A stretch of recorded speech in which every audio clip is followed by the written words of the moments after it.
누가복음 12장 27절부터 34절까지입니다. 백합화를 생각하여 보라. 실도 만들지 않고 짜지도 아니하느니라. 그러나 내가 너희에게 말하노니 솔로몬의 모든 영광으로도 입은 것이 이 꽃 하나만큼 훌륭하지 못하였느니라. 오늘 있다가 내일 아궁이에 던져지는 들풀도 하나님이 이렇게 입히시거든. 하물며 너희일까 보냐. 믿음이 적은 자들아. 너희는 무엇을 얻을까 무엇을 마실까 하여 구하지 말며 근심하지도 말라. 이 모든 것이 세상 백성들이 구하는 것이라. 너희 아버지께서는 이런 것이 너희에게 있어야 할 것을 아시느니라. 다만 너희는 그의 나라를 구하라. 그리하면 이런 것들을 너희에게 더하시리라. 적은 무리여 무서워 말라. 너희 아버지께서 그의 나라를 너희에게 주시기를 기뻐하시느니라. 너희 소유를 팔아 구제하여 낡아지지 아니하는 배낭을 만들라. 곧 하늘에 둔 바 다함이 없는 보물이니 거기는 도둑도 가까이 하는 일이 없고 좀도 먹는 일이 없느니라. 너희 보물이 있는 곳에는 너희 마음도 있느니라. 아멘. 네, 예수님이 하신 말씀으로 너무 유명한 말씀이죠. 이미 너무 유명하기 때문에 이미 우리는 이 말씀을 다 알고 있다 이렇게 가정하기도 합니다. 그런데 이제 계속 예수님의 말씀이 여러 방면에서 오해되는 측면들이 있다는 걸 앞에서도 계속 제가 이야기를 해왔는데 오늘 말씀도 그 오해되는 측면들이 너무 많은 말씀 중에 하나입니다. 4월 달은 사회 참여나 정치와 실천에 대한 내용으로 계속 우리가 나누고 있고요. 오늘이 그 사회 참여와 정치에 관한 예수님의 가치와 말씀 중에 마지막 시간이 될 겁니다. 먼저 처음에 27절에 예수님이 뭐라고 말씀을 하시냐면 백합화를 생각해 보라 라고 해놓고요. 그거를 뭐랑 비교하냐면 솔로몬의 모든 영광과 비교합니다. 백합화 꽃 한 송이에요. 그리고 솔로몬의 영광입니다. 이 솔로몬의 영광이라는 거는 왕권을 의미하겠죠. 왕권, 왕관, 솔로몬이 누릴 수 있었던 것들을 의미하겠죠. 어떤 물질 자체라기보다 솔로몬의 영광이라고 표현한 걸 보면 왕권으로서 권위에 가까운 그런 것 같습니다. 자, 이 두 개에 대한 비교를 왜 하셨을까? 이것에 대한 고민이 신학자들마다 다 있었겠죠. 근데 그거를 말씀해 주지 않으세요. 예수님이 왜 이것이 바울의 구술처럼, 바울의 서술처럼 왜 이것이 다르냐면, 왜 백합화가 솔로몬의 영광보다 더 크냐면 하고 쭉 서술해주면 좀 시원할 것 같은데 예수님은 그런 식으로 말씀을 안 하시는 거예요. 백합화를 보라, 솔로몬의 영광보다 백합화가 훨씬 더 낫다. 그냥 이러고 끝나는 거예요. 근데 왜? 어떤 부분이 더 나은 거예요 도대체? 이렇게 생각하도록 서술하지 않으세요. 그런 논리를 전개하지 않으십니다. 그래서 조금 우리한테 어려운 측면들이 있죠. 예수님의 말씀을 해석하는 게. 그러다 보니 예수님의 말씀에 대해서는 너무 다양한 해석들이 등장을 합니다. 근데 그 많은 다양한 해석들을 또 하나하나 다 소개를 하자면 이제 정말로 본래의 말씀, 제가 전하고자 하는 말씀들이 굉장히 많이 상실되는 것 같아요. 없어지는 것 같아요. 시간이 너무 부족한 것 같아서 초반에는 제가 한 작년 정도까지는 그런 식으로 많이 했고 꼭 필요한 건 그렇게 계속 하는데 요즘에는 예수님의 말씀을 들어오면서부터는 다양한 해석들 중에 나는 이걸 택한다라는 방식을 조금 덜 하기는 하지만 오늘도 그냥 제가 선택한 여러 신학자들의 그런 주장 중에 제가 선택한 것만 좀 전하도록 하겠습니다. 굉장히 많은 주장들과 해석들이 있는데 저는 이렇게 생각을 합니다. 백합화는 하나님께서 창조하신 하나님의 섭리와 하나님의 통치와 하나님의 창조물의 어떤 대표성인 겁니다. 백합화는 사람이 만들 수가 없죠. 사람이 만들 수 없고 하나님만이 만드실 수 있는 겁니다. 물론 사람이 씨를 심어서 키울 수는 있겠죠. 그러나 그런 모든 원리와 그 씨 자체, 백합화라고 하는 물질 자체는 하나님이 창조하신 겁니다. 이거는 우리가 어떻게 규정할 수가 없어요. 만들 수도 없고 생산할 수도 없고 창조할 수 있는 게 아닙니다. 그 안에는 백합화라고 하는 꽃 한 송이만 들어있지 않아요. 거기에는 뭐라고 하나님께서 설명하고 계시냐면 28절을 보면 아궁이에 던져지는 들풀도 하나님이 이렇게 입히시거든 이라고 표현합니다. 그러니까 그 꽃 한 송이 자체를 갖고 의미하는 게 아니라 그 꽃 한 송이가 어떻게 살아나는지, 어떻게 하나님이 그것을 운행하셔서 어떻게 그것을 입혀서 그것이 살 수 있도록 하는지에 대한 하나님의 섭리의 모든 것들을 포함하고 있다고 보는 겁니다. 저는 그렇게 생각한다는 거예요. 물론 그냥 꽃, 백합화 이렇게 이야기하시는 분들도 있는데 저는 이 백합화가 담고 있는 의미가 단지 그냥 물질로서의 백합화 꽃만이라고 생각하지 않습니다. 왜냐하면 28절에 그렇게 기록하고 있기 때문에 그래요. 아궁이에 던져지는 들풀도 하나님이 이렇게 입히시거든 이라고 하는 이 표현 속에는 그 백합화에 대한 가치, 그 백합화의 정의, 예수님께서 백합화라고 말씀하셨을 때 그 백합화에 대한 예수님의 의견은 꽃 한 송이만이 아니라 그것을 자라게 하고 그것을 키워내는 하나님의 통치와 섭리가 그 안에 다 담겨 있는 거라는 의미입니다. 어떤 게 맞을지 한번 잘 생각해 보세요. 꽃 한 송이만 갖고 그냥 이야기를 해서 솔로몬의 영광과 비교한 것일까? 이 꽃 한 송이를 키워내기 위한 하나님의 노력과 하나님의 사랑과 하나님의 섭리와 하나님의 통치가 이 백합화라고 하는 말 속에 들어있을까를 한번 생각해 보시면 좋을 것 같아요. 28절과 연결해서 생각해 보면 후자일 가능성이 훨씬 높죠. 백합화 꽃 한 송이만이 아니라 그 안에 담겨있는 하나님의 사랑과 노력과 하나님의 섭리 통치가 다 있다고 봐야 되는 게 맞다고 저는 생각을 합니다. 그러면 솔로몬의 영광이라고 하는 것은 뭘까요? 이거는 하나님이 창조한 건 아닙니다. 하나님이 창조한 건 아니고 사람이 구성한 거죠. 하나님은 인간들의 왕권을 구성하는 걸 원하지도 않으셨어요. 이스라엘 백성들이 왕을 달라고 했을 때도 하나님은 그 왕을 주지 않고 싶어 하셨어요.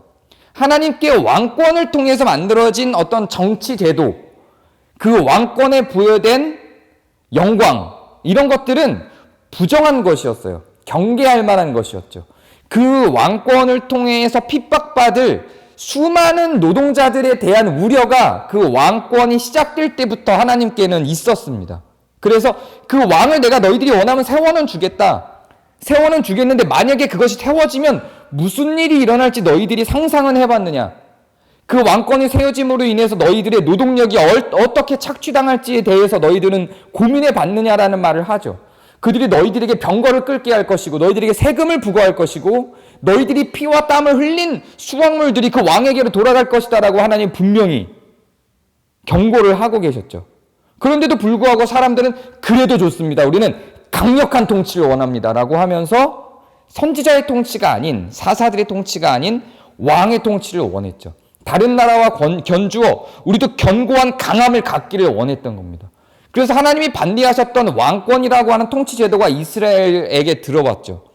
그래서 이 왕이 갖는 영광이라고 하는 것은 사실상 하나님이 원하셨던, 하나님이 만드신 건 아니죠. 그래서 이 백합화와 솔로몬의 영광이라고 하는 것은 하나님의 통치와 인간이 구성한 통치의 대립구도다라고 저는 생각을 합니다. 하나님이 운영하시는, 세상을 운영하시는 방식과 여기에 분명히 세상이라고 표현하고 있어요. 세상 백성들이 원하는 대로 구성된 어떤 한 사람에게 집중되어 있는 영광, 어떤 한 사람의 왕권에 집중되어 있는 영광을 구성하는 그런 인간들이 만든 제도의 대립이다라고 저는 생각을 합니다.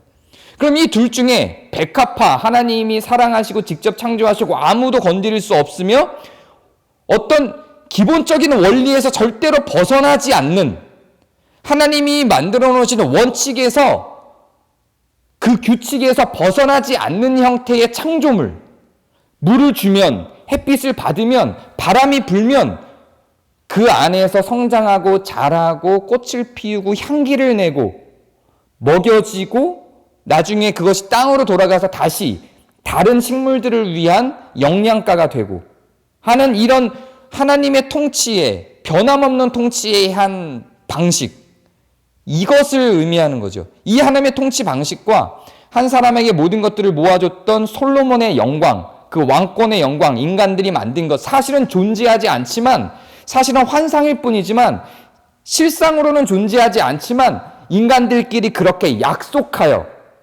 왕이라고 하는 한 사람에게 주어진 권한에 의한 영광, 존재하지 않지만 구성된, 인간에 의해서 구성된 어떤 영광, 이 두 개의 대립인 겁니다.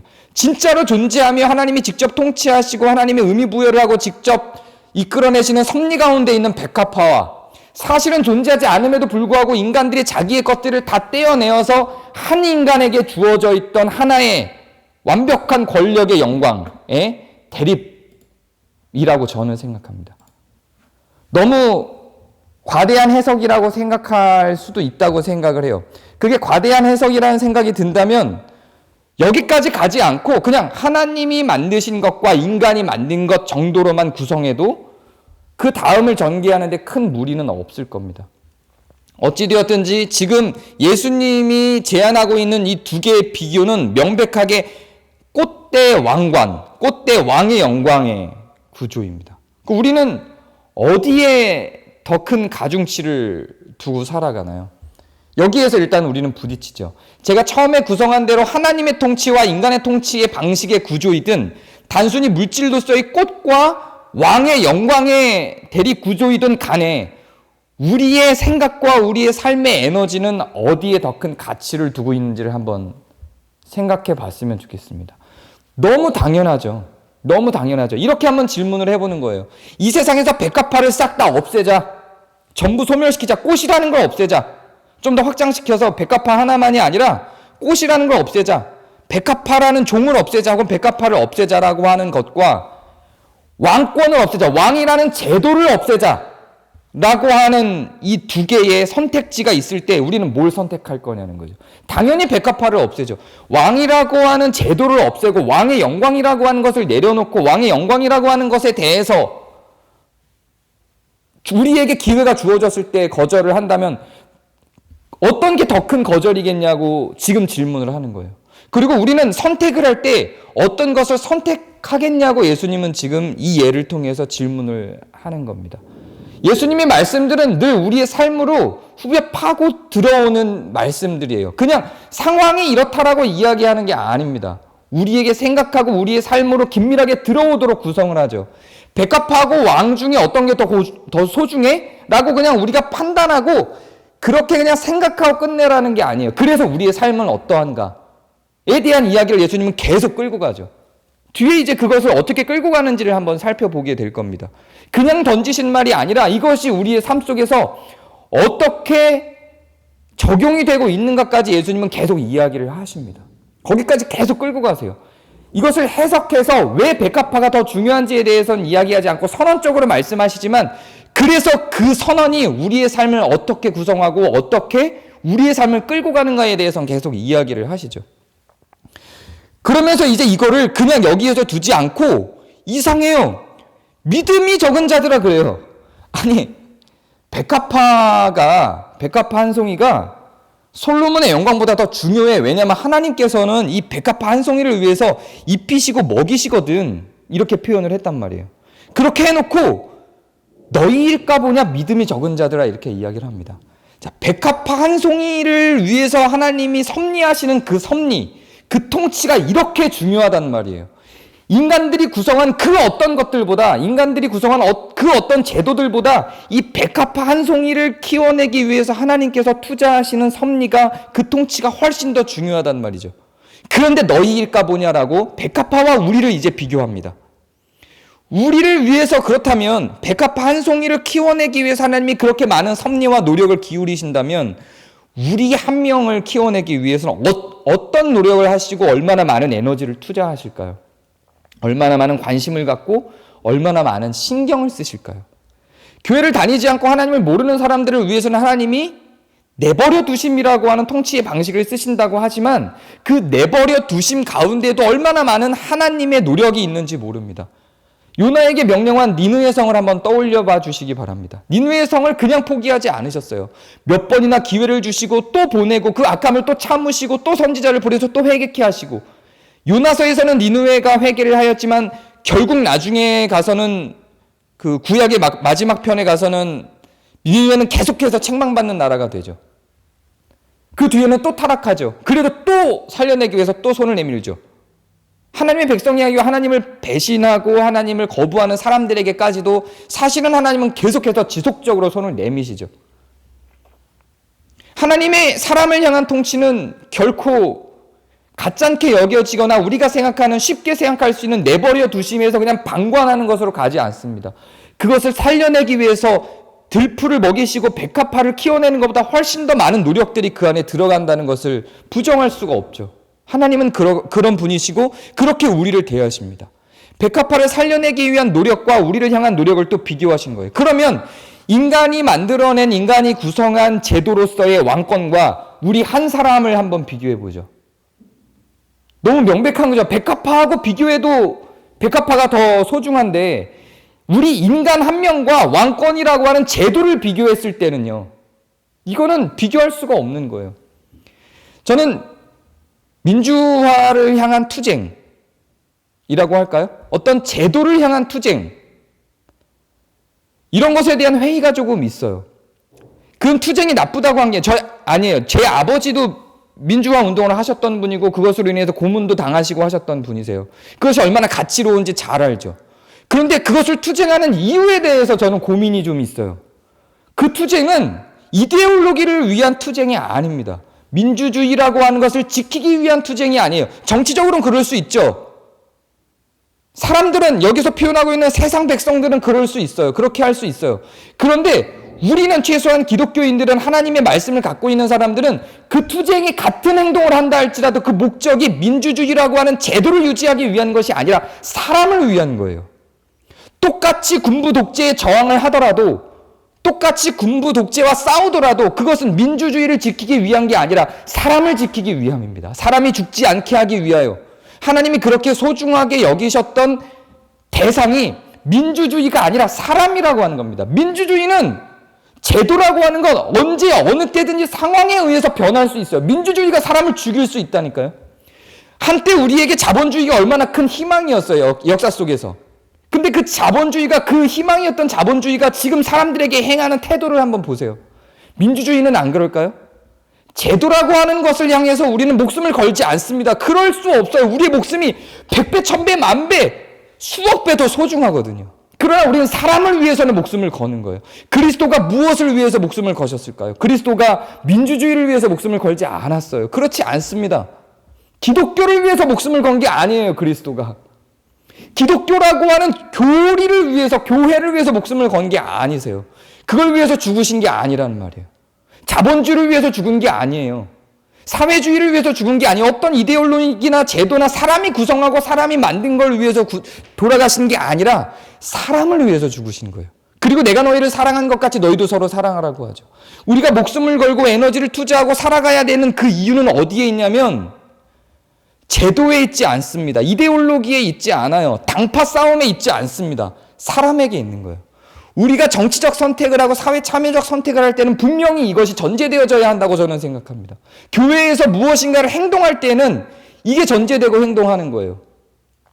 국민의힘 당이 치고 들어왔기 때문에 민주당이 어떻게 해야 된다라는 방식으로, 저는 녹색당 지지자니까 녹색당이 어떤 행동을 해야 된다는 방식으로, 그런 방식으로 우리의 선택이 이루어지는 것, 개인적인 선택은 그럴 수 있지만 교회로서의 선택이 그러한 방식으로 이루어지는 것은 타당하지 않습니다. 하나님의 뜻은 최소한 아니에요. 사람을 생각하는 겁니다. 하나님의 창조와 하나님의 통치의 섭리가 어디에 있었는지에 대한 고민이 우리의 정치적 선택과 사회적 참여의 선택 속에 나타나야만 하는 겁니다. 그것이 교회가 하는 사회적 참여이며 교회가 하는 정치적인 선택인 것입니다. 거기에 다른 것들이 끼어들 여지가 없어요.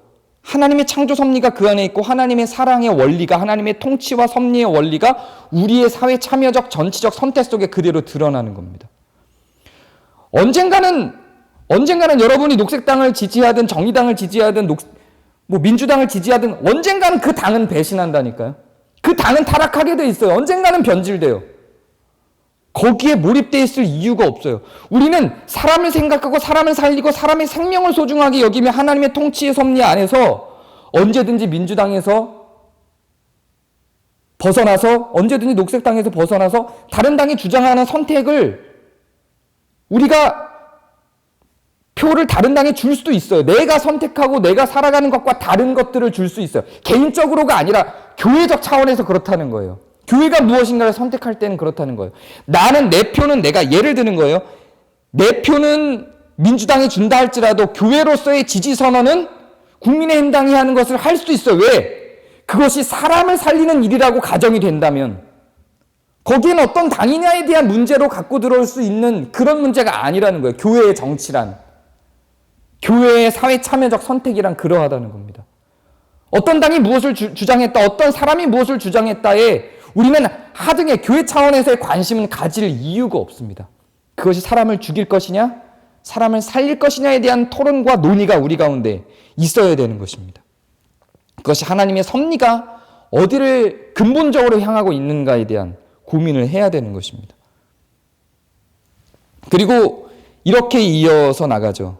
예수님 말씀은 너희는 무엇을 먹을까 무엇을 마실까 하여 구하지 말며, 이 성경이 말이 바뀌었죠. 이게 훨씬 잘 바뀐 거예요. 구하지 말며 근심하지도 말라 그래요. 할렐루야죠. 이렇게 되기를 원하죠. 그리고 더 좋은 말이 있어요. 그 뒤에 이 모든 것이 세상 백성들이 구하는 것이라 너희 아버지께서는 이런 것이 너희에게 있어야 할 것을 아신대요. 아, 하나님이 다 알아서 해주시는구나. 정리가 됐죠. 하나님이 다 알아서 해주시는 거구나. 그리고 이렇게 얘기해요. 이게 우리한테 너무 멋있는 말이잖아요. 너희는 그의 나라를 구하라. 그리하면 이런 것들이 너희에게 더하시리라 이러죠. 너희는 그의 나라를 구하라. 이런 것들을 너희에게 더하시리라. 지금 이거는 나 개인이 먹고 사는 문제에 대해서 하고 있는 말이 아닙니다. 나 개인이 먹고 사는 문제에 대해서 하고 있는 말이 아니라 나라에 대한 이야기입니다. 나라에 대한 이야기. 어디에서 이 말이 시작이 됐는지를 한번 생각해 보세요. 왕권과 백합화, 사람과 백합화의 비교에서 이어져서 내려오고 있는 내용입니다. 이건 나라에 대한 이야기를 하고 있는 거예요. 그의 나라를 구하라는 데서 이야기하고 있는 것이지 내 개인의 삶에 대해서 이야기하고 있는 부분이 아닙니다. 그런데 문장으로만 보면은 분명히 우리 개인의 삶에 대해서도 적용할 수 있죠. 그의 나라를 구하라. 하나님의 나라를 구하면 우리가 먹고 사는 문제는 하나님이 다 아시기 때문에 우리에게 더해 주신다라고 해요. 그래서 우리는 어떤 선택을 해요? 일을 안 하죠. 일을 안 하고 교회 일을 하는 선택을 해요. 이게 이제 지난주와 지지난주에 걸쳐서 제가 계속해서 비판했던 일상과 신앙을 구분해서 이분법적으로 선택하는 사람들이, 그런 신학을 갖고 있는 사람들이 해석하는 방식이에요. 이제는 세상에서의 일, 일상은 세상의 것이 되어버렸어요. 그리고 교회에서의 일은 신앙, 그의 나라를 구하는 것이 되어버렸어요. 그런 의미가 전혀 아니에요. 전혀 아니에요. 그렇게 해석하면 난리가 나는 거예요. 제가 처음에 전도사 사역을 했을 때의 한 교회에서 지금은 거의 이단 시비가 붙어 있는데 D12라고 하는 게 있어요. 부산에 있는 풍성한 교회라고 하는 데 가서 거기서 훈련을 받고 뭐 교회 부흥시키는 그런 프로그램입니다. 뭐 제자 양육하고 이런 프로그램인데 그 훈련을 받으러 갔어요. 교회에서 지원을 해서 가라 그래서 그 훈련 비용도 150만 원인가 그랬어요. 그때 그걸 교회에서 대줘서 갔어요. 너무 아까웠어요. 150만 원이. 그냥 말도 안 되는 얘기를 하는 거예요. 그러면서 4박 5일 동안 아침부터 저녁까지 목회자들을 위한 그런 그 프로그램을 진행하는데 거기에 봉사하러 오는 교인들한테, 자기네 교회 교인들한테요, 직장 때문에 못 오시는 분들은 그 직장이 망하실 수도 있습니다. 이렇게 이야기를 하는 거예요. 교회 행사를 하는데 어떻게 직장 때문에 교회를 못 온다고 말합니까? 이렇게 제가 그대로 들은 내용이니까요. 풍성한 교회 김성건 목사입니다. 이단 시비가 몇 번 붙었는데도 불구하고 총신 측, 합동 측에서 보호해주면서 아직도 그게 지금 이단으로 규정을 못하고 있어요. 제가 볼 때는 이단이에요. 김성건 목사가 거의 신격화가 돼 있죠. 이거는 일상하고 신앙을 완전히 분리했어요. 그럼 여기에서 그의 나라라고 하는 것은 무엇일까요? 그리고 그의 나라는 무엇이며 하나님께서 너희들이 그것이 필요하다, 먹고 사는 문제가 필요하다는 것을 아신다고 해놓고 그의 나라를 구하면 이런 것을 너희에게 더하신다라고 하는 이 원리가 있는데, 이 원리는 무엇을 의미할까? 우리는 교회를 아무리 해도 하나님이 먹을 걸 우리한테 안 주세요. 안 주시는 것 같아요. 안 주세요. 이상하죠? 직업을 다 버리고, 실제로 이런 사례들이 너무 많아요. 직업을 다 버리고 교회에 와서 일을 하는데 하나님이 먹을 걸 책임져 주시지 않아요. 이것도 제가 요 전에 어떤 교회 다닐 때의 일이었는데요. 어떤 한 부흥 강사가 와서 여러분 전 재산을 다 헌금해 보세요. 하나님께서 여러분의 삶을 책임져 주지 않나라는 설교를 했어요. 그래서 어떤 한 청년이 실제로 자기가 장사하려고 모아놨던 돈들을 다 헌금을 했어요. 그리고 나서 안 줘요. 망한 거죠. 그 인생은 끝난 거예요. 근데 이건 너무 명백하게 그런 것 같잖아요. 그렇게 이야기하고 있는 것 같잖아요. 그런데 그렇지가 않아요. 그렇지가 않아요. 33절을 보면 이렇게 이야기를 하고 있습니다. 너희 소유를 팔아 구제하여, 너희 소유를 팔아 구제하여 낡아지지 아니하는 배낭을 만들라, 이렇게 이야기합니다. 너희 소유를 팔아 구제하여. 자, 이제 그 돈이 그의 나라를 구하는 방법입니다. 이게 그의 나라를 구하는 방법이에요. 하나님의 섭리의 방식입니다. 그의 나라를 구하라고 해놓고 어떻게 이야기를 하시냐면 예수님이 너희 소유를 팔아 구제하래요. 너희 소유를 팔아 너희들이 갖고 있는 것을 팔아서 구제를 합니다. 구제가 무엇이죠? 해석이 잘 돼 있는 단어예요. 구제 말 그대로 우리가 알고 있는 그 구제예요. 너희 소유를 팔아 구제를 합니다. 남을 도와주는 거예요. 내가 갖고 있는 것을 팔아 구제를 하는 거죠. 내 전 재산을 팔으라는 의미가 아니에요. 구제라고 하는 건 그런 의미가 아니죠. 나는 살고 있는 거예요. 나는 먹고 살고 있는 거고, 그것이 필요한 사람들에게 내 소유를 팔아서 구제를 하는 겁니다. 내 것만 다 쟁여놓고 있는 게 아니라 내 소유를 팔아 구제를 하는 겁니다. 그러한 방식으로 하나님이 우리를 먹이시는 거예요. 그러한 방식으로 이 모든 것들을 우리에게 더하시는 거예요. 그러한 방식으로 우리에게 있어야 할 것을 하나님께서 알고 그걸 먹이시는 거예요. 직업을 버리고 우리가 일을 하지 않고 교회 일에만 몰두하고 교회에다 전 재산을 다 투자했더니 주식이 10배 뛰었다의 의미가 아니에요. 그런 의미가 아니라 하나님의 나라의 의를 구하는 거예요. 이렇게 이 세상이 운영되는 하나님의 섭리예요. 하나님의 원리예요. 어떤 한 사람은 내 소유를 팔아서 구제를 하고 그것이 도는 거예요. 어떤 또 다른 사람은 그 소유를 팔아서 또 구제하죠. 서로 간에 이렇게 계속 돌아가는 방식으로 우리는 우리의 필요를 아시는 하나님의 통치가 우리들 사이에서 공동체를 통하여 사람을 통해서 구성이 되고 확보되고 만들어지면서 들풀을 먹이시는 하나님의 섭리가 인간들 사이에서 이렇게 나타난다는 거예요. 이게 제가 그냥 만들어서 해석해내는 말이 아니에요. 이 요절만 봐도 그러하지만 제가 잠깐 좋아하는 한 말씀 호세아서 11장으로 한번 돌아가 보도록 할게요.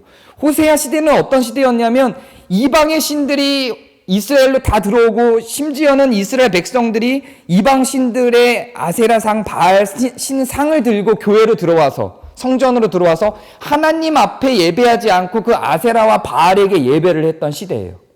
그런 시대입니다. 그런 시대에 바알이 원하는 대로 아세라가 원하는 대로 그들은 강한 자들이 강해지고 약한 자들이 약해지는 그런 시대 속에 살았어요. 정말로 바알과 아세라를 섬기는 자들이 그런 삶을 살았나? 호세아를 읽어보세요. 그런 삶을 살았어요. 그래서 호세아가 명확하게 이야기를 합니다. 너희들은 가난한 자들을 핍박하며 가난한 자들의 것을 빼앗고, 이런 표현들이 그대로 다 호세아서에 나옵니다. 그렇게 살아갔던 시대들이에요. 그때 호세아가 왜 너희들은 하나님을 섬기지 아니하고 저 바알과 아세라를 섬기냐라고 하니까 이 백성들이 뭐라 그러냐면 저들이 우리에게 먹을 것을 주었다는 거예요. 이 이웃 강국들은 아세라가 바알이 먹을 것을 준다는 거예요. 하나님은 먹을 걸 주지 않는다는 거죠. 하나님의 교리 가운데에는, 하나님의 가르침 가운데에는 하나님이 그걸 먹을 걸 주는 게 아니라 자꾸 의롭게 살아라고만 하는 거죠. 아세라와 바알은 먹을 걸 주거든요. 그러니까 아세라 바알을 계속 섬기는 거예요. 그러니까 성전은 닫히고 성전은 더러워지고 성전이 아세라 신상을 섬기는 곳이 되어져 버렸죠. 거기에 대해서 호세아가 뭐라고 하냐면 이렇게 이야기하는 거예요. 호세아 11장 4절에 내가, 하나님이 전해주신 말이에요. 사람의 줄, 곧 사랑의 줄로, 내가 사람의 줄, 곧 사랑의 줄로 그들을 이끌었고 그들에게 대하여 그 목에 멍에를 벗기는 자 같이 되었으며 그들 앞에 먹을 것을 두었도다 이래요. 무엇으로요? 사람의 줄, 사랑의 줄로. 이게 하나님의 통치 방식이에요. 하나님께서 우리의 먹을 것을 아시고 우리의 필요를 아시고 우리의 필요를 채워주시는데 그의 나라를 구하면 그것을 채워주시는데 어떻게 채워주냐면 사람의 줄, 사랑의 줄로 그것을 채워주신다는 거예요. 이게 하나님의 통치의 방식이에요. 더불어 함께 사는 거죠. 나 혼자 내가 하나님을 위해서 기도하고 헌금하고 하나님과 1대1 관계 속에서 나 혼자 다른 사람들과 상관없이 교회에다가 헌금을 많이 하고 이런 방식으로 교회에 뭔가 헌신을 하고 내 옆에 있는 사람들은 전혀 돌볼 필요 없는 방식으로 그렇게 살아가서 하나님이 우리를 그랬더니 그렇게 헌금을 많이 했더니 내 전 재산을 헌금했더니 하나님이 10배로 돌려주셨다의 개념이 아니라 사랑의 줄로 구제하여 필요한 것이 먹을 것이 돌아가는 방식으로 그렇게 하나님이 사람을 먹이신다는 거예요. 백합화를 그렇게 먹인 것처럼 백합화를 먹이는 하나님의 통치의 방식이 있는 것처럼 사람을 먹이는 하나님의 방식이 이러하다는 거예요. 근데 여기에 조건이 붙죠. 뭐냐면 그들이 그의 나라를 구하는 거예요. 누군가는 그의 나라를 구하는 거예요. 근데 그의 나라를 어떻게 구하냐? 너희의 소유를 팔아 구제함으로. 이게 그의 나라를 구하는 방식인 겁니다. 제 말이 너무 이상한 해석이라고 생각된다면 이건 저의 해석이 아니에요. 저는 저의 해석을 할 수 있을 만한 능력이 없어요. 다 주석에 나와 있는 해석들이에요. 그 주석에 여러 해석들이 나오는데 무엇을 선택하느냐의 문제죠. 제 해석이 틀렸는지 한번 곰곰이 생각하면서 읽어보시기를 바라요. 곰곰이 읽어보시길 바라요. 그의 나라를 구하라 라고 해놓고 뭐라 그러냐면 그의 나라를 구하라 너희 소유를 팔아 구제하여 이렇게 나오는 겁니다. 그의 나라를 구하는 게 어떤 방식이냐? 하나님의 나라를 구한다는 게 뭐냐 도대체? 소유를 팔아 구제하는 겁니다. 여러분 옆에 있는 여러분의 소유를 필요로 하는 자들을 향하여 그들을 위하여 여러분의 소유를 팔아 구제하여 그것이 돌고 도는 방식으로 사랑이 그렇게 돌고 돌아 나눠지는 방식으로 우리의 필요한 것들이 채워지는 겁니다. 사랑의 줄로 사람의 줄로. 그것이 하나님의 통치 방식이에요. 그것이 그 하나님의 통치 방식이 솔로몬의 왕권보다 위대하죠. 그 어떤 이데올로기보다 위대한 거예요. 너무 단순하고 아무것도 아닌 것 같지만 이 민주주의를 지키는 것보다 이것이 소유를 팔아 구제하는 것이 훨씬 더 가치로운 정치적 결단이고 사회적 참여가 되는 것입니다. 거기에는 뭐라고 이야기하냐면 그 소유를 팔아 구제하는 것이 얼마나 위대하고 소중한 것이냐면 하늘에 둔 밥 다함이 없는 보물이래요. 거기엔 도둑도 가까이 하는 일이 없고 좀도 먹는 일이 없대요. 이것도 이상하게 해석이 되면 이렇게 해석될 수 있어요. 내가 얼마를 구제하였는지에 따라 얼마를 헌금하였는지에 따라 그것이 천국에서 쌓인다라고 하는 개념으로 갈 수도 있죠. 하나님께서 천국이라고 하는 것, 하늘이라고 하는 개념을 예수님께서 예수님께서 앞에 천국 복음을 이야기하면서 하늘에 대한 개념을 어떻게 정했는지를 우리가 앞에서 계속 살펴봤죠. 예수님이 이야기하고 있는 그 천국이 어디였나요? 하늘의 우리가 가야 될 공간으로서만 이야기하지 않았죠. 계속해서 우리가 함께 더불어 살아가는 하늘의 뜻이 이루어지는 지금 우리의 공간을 하늘로 그것을 만들어가는 것을 천국 복음으로 그렇게 계속 예수님이 말씀하셨던 걸 우리가 나눴죠. 이 땅에서 우리가 헌금을 하면 천국에 그만큼이 쌓인다라는 개념이 아니라 소유를 팔아 구제하여 낡아지지 아니하는 배낭을 만드는데 이것이 곧이에요. 이것이 곧 하늘에 둔 다함이 없는 보물이래요. 이것이 곧 소유를 팔아 구제하여 낡아지지 아니하는 배낭을 만드는 것, 그것이 다함이 없는 보물이에요. 여기서 말하고 있는 보물, 배낭은 뭘 의미할까요? 돈이 아니에요. 구제라는 행위입니다. 그들이에요. 사람이에요. 그냥 그 모든 것이에요. 내가 구제하여 사람을 살려낸 그 모든 행위 전체를 그의 나라를 구하는 것을 의미하는 거예요. 그의 나라를 추구한 것, 그의 나라를 구한 것이 그것이 다 합쳐서 하늘에 둔 다함이 없는 보물이라는 겁니다. 돈을 보물하고 이끌어한 게 아니라 그의 나라를 구한 것, 소유를 팔아 구제한 것, 그것이 다함이 없는 보물이에요. 이거는 좀이 먹을 일이 없죠. 좀 없어질 일이 없어요. 내가 구제한 그 행위 자체는 어디로 없어져요? 그건 영원히 남아있는 거죠. 사라지지 않는 거예요. 그 보물이 있는 곳에 우리의 마음이 있는 거죠. 우리가 갖고 있는 신앙이라고 하는 것은 사회적 참여나 정치적 결단이나 우리의 행위와 우리의 구제와 동떨어져 있는 것이 아닙니다. 우리가 천국을 추구한다라고 할 때, 천국 복음이라고 할 때 계속해서 반복적으로 계속 나오고 있는 바, 천국 복음이라고 하는 것은 이 땅에 있는 것을 버리고 일상을 버리고 하늘에 있을 것에 대한 투자를 하는 게 아니라 하늘에서 있을 그 일을 지금 이 땅에서 우리가 살아내는 것, 그것을 천국 복음이라고 예수님은 계속 이야기하셨고, 그러하다면 우리의 정치적 결단과 우리의 사회적 참여라고 하는 것은, 우리의 일상과 우리의 삶이라고 하는 것은 천국에서 살아가는 하나님이 통치하시고 섭리하시는 그 원리가 고스란히 우리의 일상으로 스며드는 것입니다. 그러면 하나님이 사용하신 그 통치적 원리가 뭐냐면 마치 백합화를 먹이는 것과 같은데, 그것은 솔로몬의 영광보다 더 귀중한데, 그것과 같이 어떻게 백합화보다 더 소중한 인간들에게 대하시냐면, 인간들이 그의 나라를 구하도록 하는 것인데, 그의 나라를 구하는 게 뭐냐면 소유를 팔아 구제하는 겁니다. 너무 쉽죠? 너무 단순하죠? 그의 나라를 구한다는 게. 그의 나라를 구한다는 게 너무 쉬워요. 너무 단순해요. 복잡한 이론이 없어요. 뭔가 무슨 굉장한 이데올로기를 구성해서 굉장한 이론을 만들어내는 게 아니라 그냥 사람의 줄로, 사랑의 줄로 먹을 것을 사람 앞에 두는 것, 소유를 팔아 구제하는 것, 그게 다예요.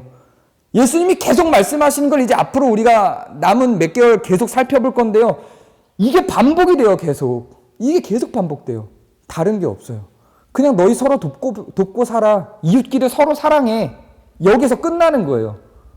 근데 이게 안 되니까 자꾸 여러 측면과 방편으로 계속 비유를 하면서 이야기하는 거죠. 그것이 천국의 삶이야. 그것이 사회적 참여야. 그게 예수님의 정치인 겁니다. 예수님이 이걸 향해서, 이걸 위해서 이스라엘을 뒤흔들고 그 시대를 다 엎어버렸어요. 예수님이 실제로 사람들에게 요구한 건 이거 하나예요. 여기에 다 담겨 있는 거예요. 전부. 여자들을 용서해주고, 안식일을 범하고, 세리를 용서하고, 대제사장들에게, 서기관들에게, 정치인들에게 모욕을 주고 하는 그 모든 행동들의 중심에 이게 있어요. 그의 나라를 구하는 것. 그게 뭐냐면 너희 소유를 팔아 구제하는 거죠. 옆을 돌아보고 더불어 함께 살아가는 세상을 만들도록 하는 것. 정말로 그러한가 앞으로 계속해서 예수님의 말씀에 대해서 우리가 나눠보도록 하겠습니다. 제가 기도하겠습니다. 은혜 하나님, 하나님의 나라를 구하는 것이 그 어떤 위대한 것들을 구축하고 만들어내는 것이 아니라 아주 단순하게 우리가 일상에서 만들어낼 수 있는 구제라는 단어 속에 있음을 우리가 오늘 말씀을 통해서 확인합니다. 그의 나라를 구하라. 그리하면 이 모든 것을 너에게 더하시리라고 했던 이 말씀 가운데 던져준 유일한 한마디, 너희 소유를 팔아 구제하라는 그 명령이 우리의 삶을 어떻게 바꾸고, 우리의 주변을 어떻게 바꾸고, 우리의 공동체를 어떻게 바꾸고, 우리의 사회를 어떻게 바꾸고, 우리가 살아가는 세상을 어떻게 바꾸는지 실험해보고 싶습니다. 하나님 도와주셔서 우리 마음 가운데 예수님의 말씀을 담아둘 수 있도록, 그리고 우리의 삶과 일상 속으로 이 말씀이 스며들 수 있도록 인도해 주옵소서. 예수 그리스도의 이름으로 기도합니다. 아멘.